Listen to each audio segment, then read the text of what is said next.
3 façons légales de partager les capitaux d'une assurance vie entre vos héritiers, mais attention, l'une d'elles est souvent refusée par les assureurs.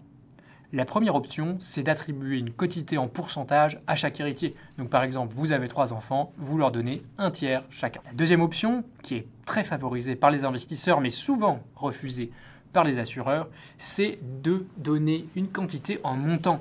Pourquoi? Parce que beaucoup d'investisseurs ont envie de bénéficier des abattements fiscaux au maximum et donc par exemple de donner 152 500 € pour chacun de leurs petits-enfants. Et s'ils ont beaucoup de petits-enfants, ça peut finir par faire beaucoup d'argent. Et donc les assureurs ont peur de se retrouver dans la situation où ces montants fixes additionnés sont supérieurs à la totalité du montant du contrat.